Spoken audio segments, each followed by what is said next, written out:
Broadcasting live from the Business RadioX studios in the Bay Area, it's time for Bay Area Business Radio. Now, here's your host. Lee Cantor here, another episode of Bay Area Business Radio, and this is going to be a good one. But before we get started, it's important to recognize our sponsor, Leah Davis Coaching, inspiring women of color to claim their wealth legacy. Today on Bay Area Business Radio, we have Alondra Chatman with The Inner Athlete. Welcome.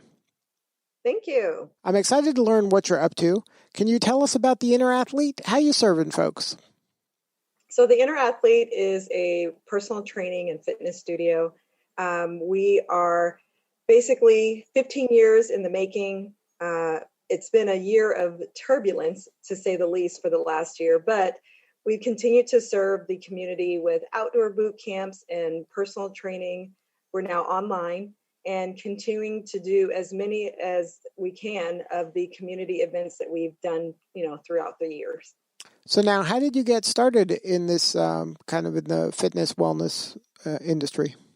I've always been an athlete. One of the things that I've really kind of dug into over the years is learning as much as I can about the body and how I can stay fit, and kind of migrated into grabbing more folks to join me. And it's definitely led to an incredible business that has grown to reach thousands of people. So it started in, high school athletics and drew lots of folks into now what we do: bodybuilding competitions, personal training from young to old, just anybody who's interested in being healthy and fit.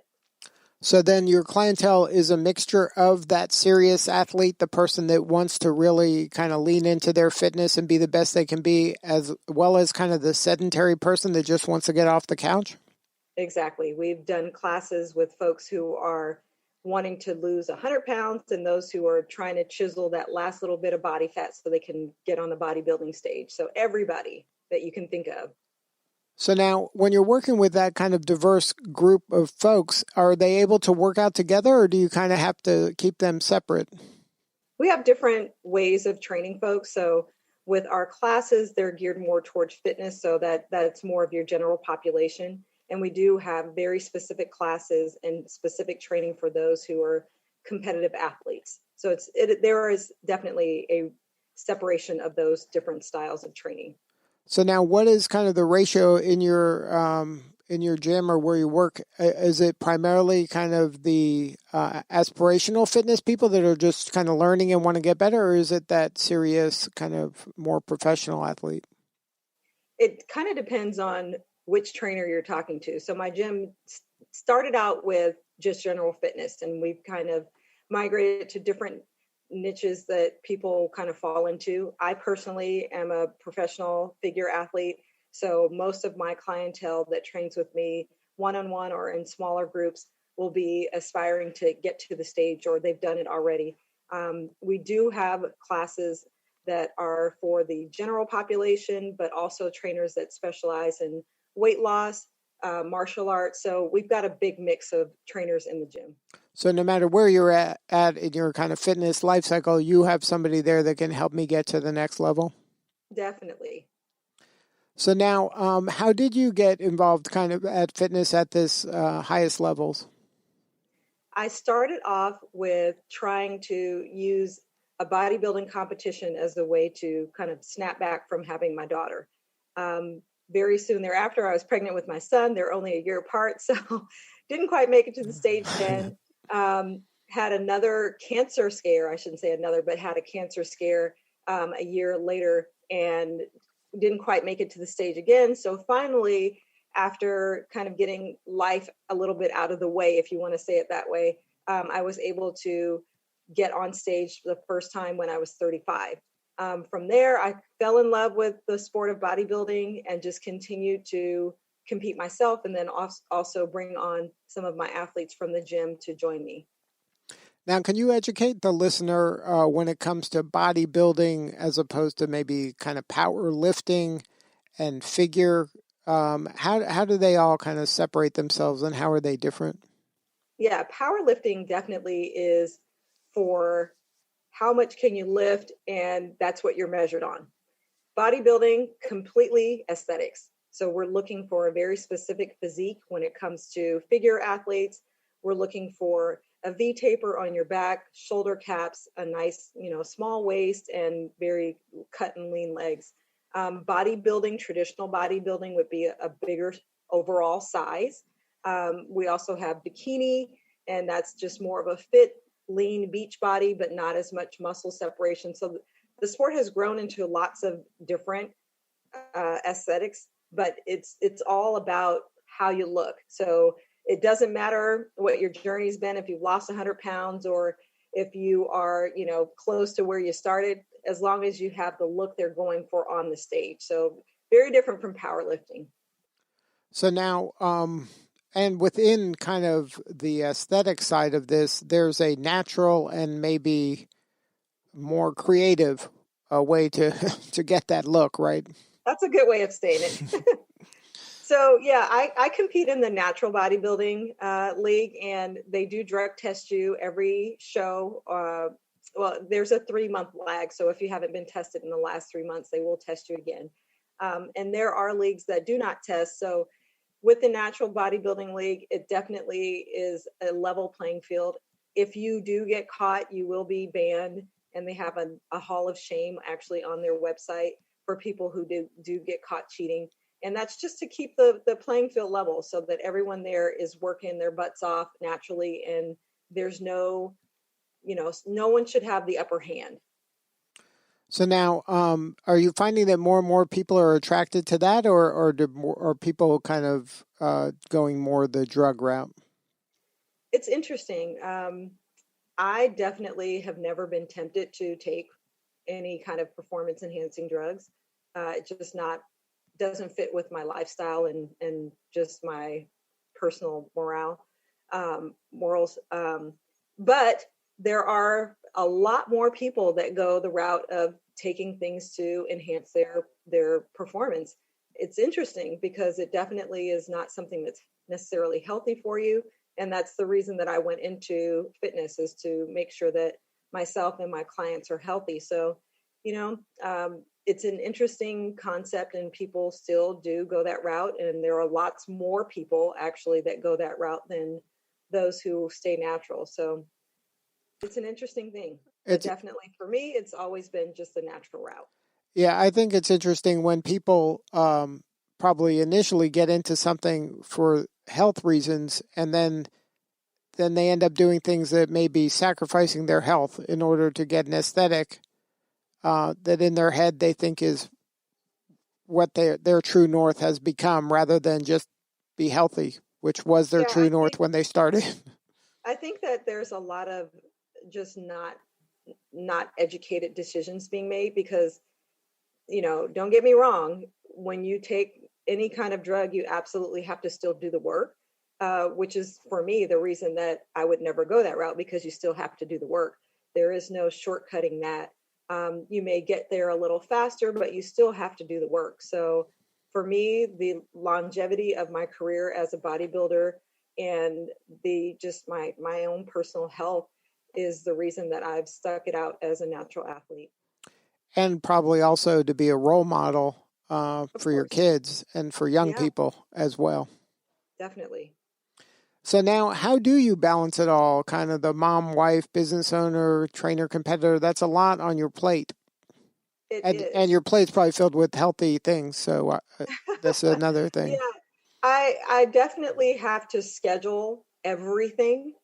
I don't really have a lot of days that I'm, guessing what I'm going to do. I have to plan things out well in advance with all of my clients, with all of the, just the workouts for myself, for meal prepping, for, taking calls like this. Like everything is planned out in advance, so I have time to do that. I have to also plan downtime because I'm a workaholic and I will work forever. But I do know the importance of actually taking your time to rest and recover. So all of those things have to be planned out. And that's good advice for business folks out there as well. Pre-planning can be a competitive advantage rather than just kind of winging it on a moment-by-moment basis. So if you can pre-plan your week and block times to do things that get important things done, I think you're going to find you'll be successful faster. Absolutely.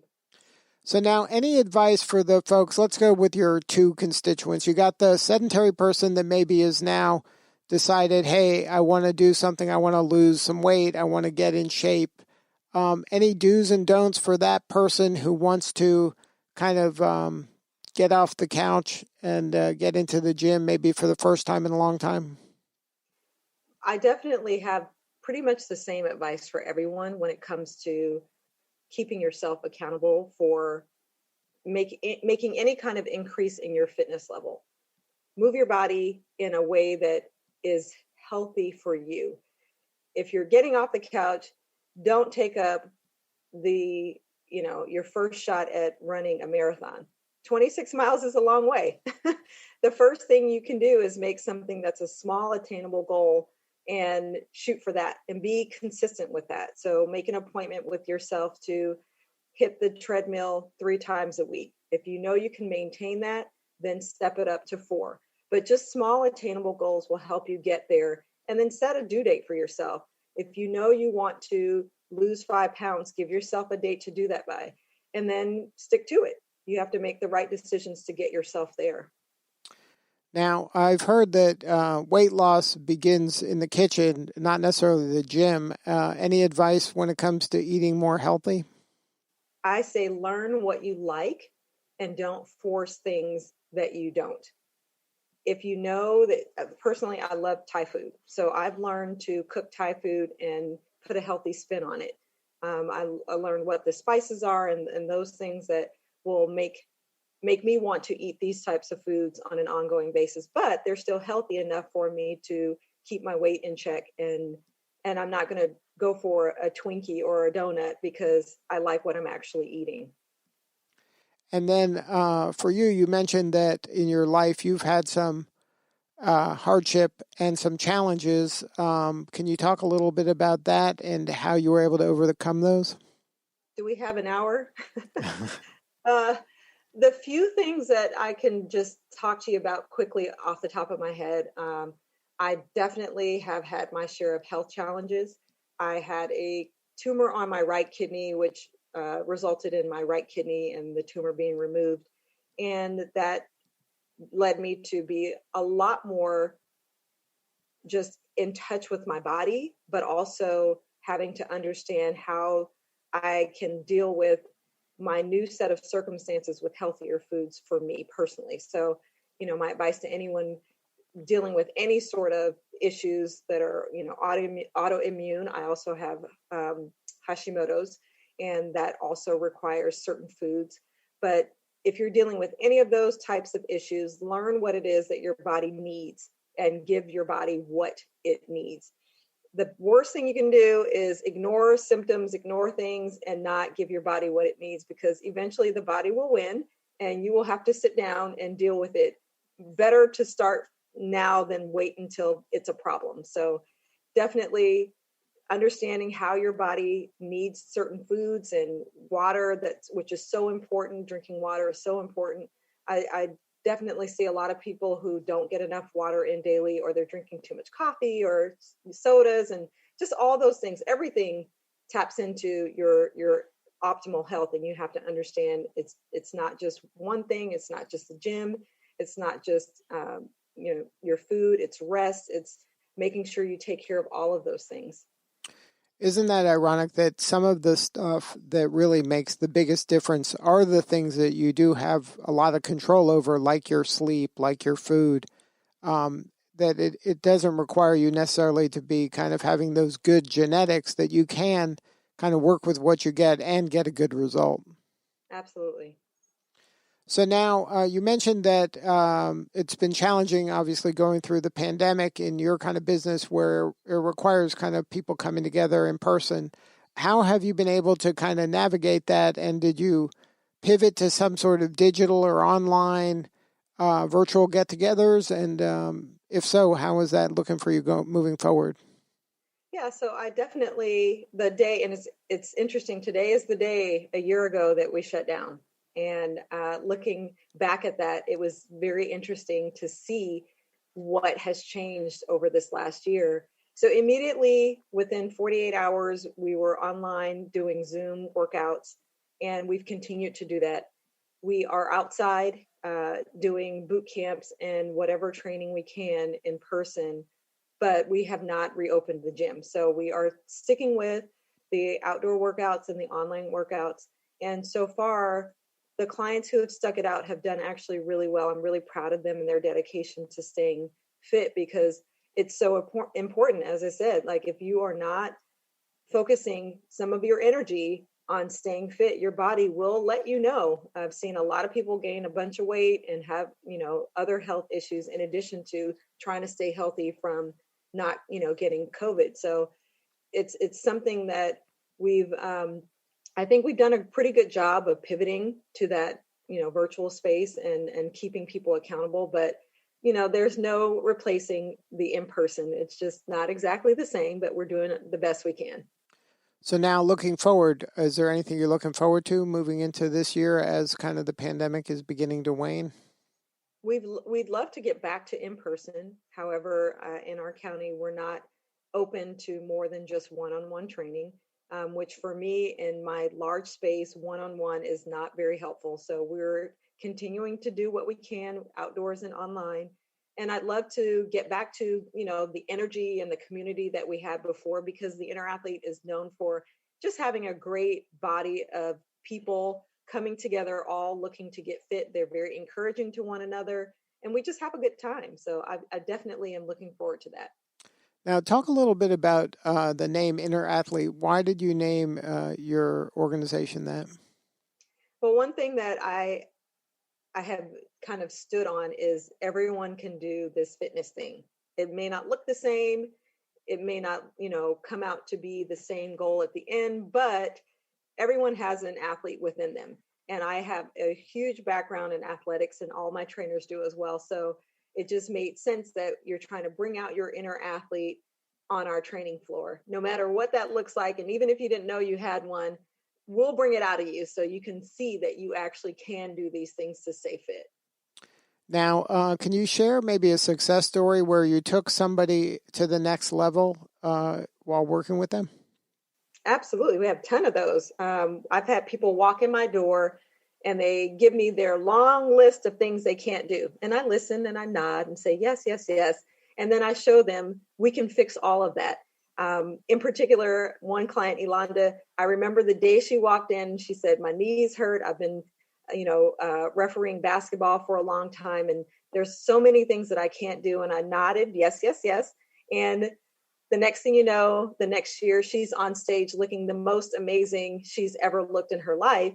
And people can't believe how old she is because she has the best abs you've ever seen. But it's just a matter of progression and understanding how to rehab certain muscles and get stronger, quads and core and all the things that she needed to support those knees. And she's looking amazing still to this day. And it's been years now. So yeah, it's just a matter of understanding your body and the nutrition and doing all the things that it takes, putting that all together. And then you've got this great finished product. And then I should say, you're never finished. It's just an ongoing lifestyle from there on. And having somebody that knows what they're doing can really accelerate the progress and prevent injuries, because I find a lot of folks that try to do this on their own, maybe by watching videos, going on YouTube or reading a magazine, they tend to overdo it. They tend to get hurt. And all of a sudden, they used to be the person that went to the gym. I think it's critically important to have an expert at your side to really help you through this, because if you don't do some of this right, you could get hurt.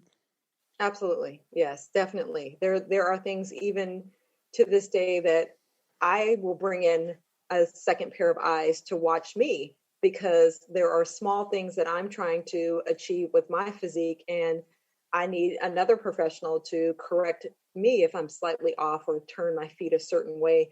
So we all need that. Even myself, I'm always the one that's still constantly learning from my peers and wanting to have that second pair of eyes to help me even get better. So now if somebody wanted to learn more, have a more substantive conversation with you or somebody on your team, what's the website? It's inner-athlete.com. And you can contact us anytime through the website or find us on Facebook at The Inner Athlete or on Instagram, also at The Inner Athlete. Well, thank you so much for sharing your story today. You're doing important work and we appreciate you. Thank you so much. All right, this is Lee Cantor. We will see you all next time on Bay Area Business Radio.